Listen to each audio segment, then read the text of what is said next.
waatahay waa mar kale iyo cashar ka mid ah casharadeen imtixaanaha ahaa maantana casharkeenu wuxuu ku saabsan yahay waxa loo yaqaan equationska waana casharkii shanaad haddaba equation waa maxay casharkan waxaan ku bilaabanay su-aashan ah what is an equationna waxa weeye two algebraic expressions oo ay equal sign u dhaxayso tusaale ahaan halkan waxaa inoo yaala algebraic expressionkan dhinacan waxaa noo yaala algebraic expression kale soo mid waatan midna waatan 1 iyo 2 equal sign waa u dhaxaysaa that means I have an equation so equation hadda aragto waxa weeye waa two algebraic expressions calaamada equal sign kuna ay u dhaxayso mid kale waa kan hadana qaybtiisa labaadna waa tan waxaan leeyahay equation this is an equation sababtoo ah waxaan haystaa expression halkan taala iyo expression kale halkan taala tanna waa la mid waxaan haystaa equation sababtoo ah waxaan haystaa expression oo leftiga taala iyo mid kale oo right ka taala iyo mid u dambayso iyaduna la mid ah waxaa haddaba ka harin equation waxa loo yaqaan solutionku waxa weeye waa number oo equationkaaga run ka dhiga macnaheedu waxa waa xallin kara weeye haddii solutionka aad taqaanid equationkaaga problemkeeda waa xallisay haddaadan garanayna waxaa lagaaga fadhiyaa inaad xallisid ama solution u keentid equation sida loo xalliyo iyo qaybaha waa u tegaynaa laakiin hadda waxaan casharka ku qaadanaynaa equation inaan define garayno dhowr example loo arkaynaa so si kooban equation waa maxay example-ladan ka tuqaalo definitionkeena waa kan so definitionka marka aragtaan waxaan jeclahay mar walba markaan wax baranaya inaan koow arko conceptigiisa muxuu ahaa horta wuxuu muxuu aan ka hadlayay kadibna example-ka oo kale ayaa waadixii kasii dhigaa marka balan aragno example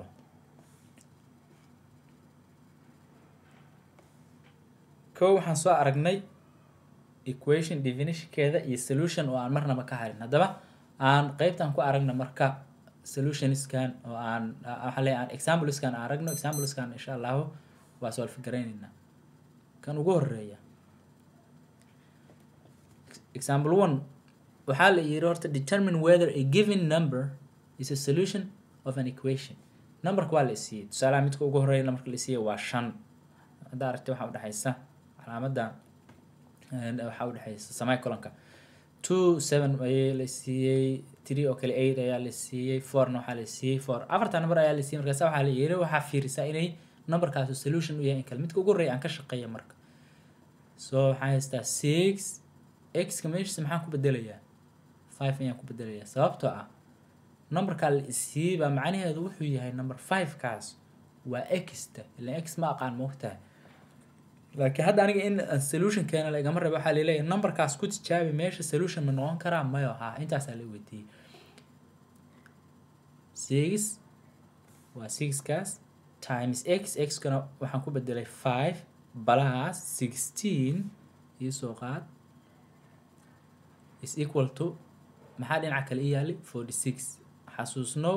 laba expression baa haystaa midna waa tan midna waa intaan oo dhan baa hal expression isku labada haddaan isku dhufto waa isla naqaanaa waa 30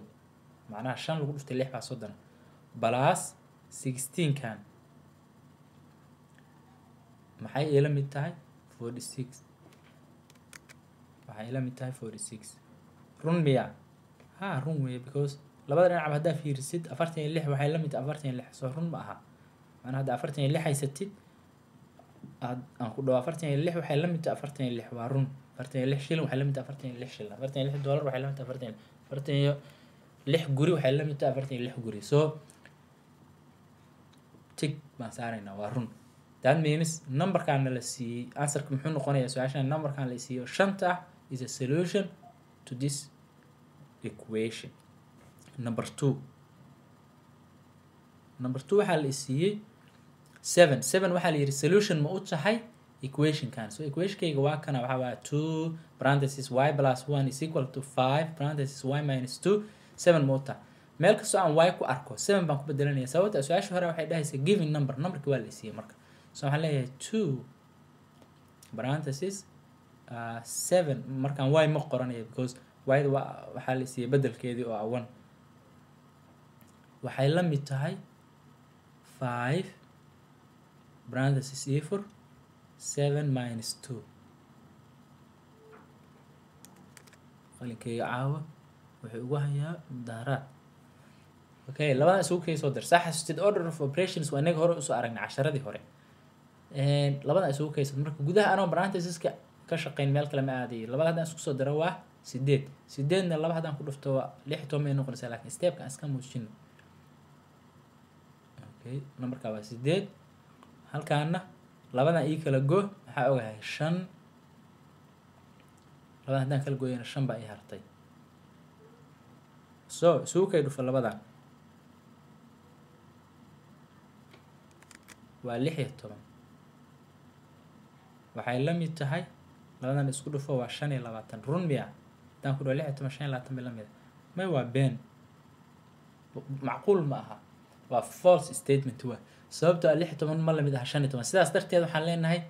number 7 is not a solution to this equation because waa proof garaynay 7 kan wayda ku bedelanay waxa ay soo baxay xisaaba isla keen. Okay, number 3 8 ma yahay number 8 ayaana la siiyay marka aan fiirino 9 x ka booskeeda maxaan ku bedelanayaa 8 sababtoo ah waa numberkii la siiyay oo given numberka ah minus 4 is maxay ila mid tahay 44 run miya talo mise been waa proof garaynayna.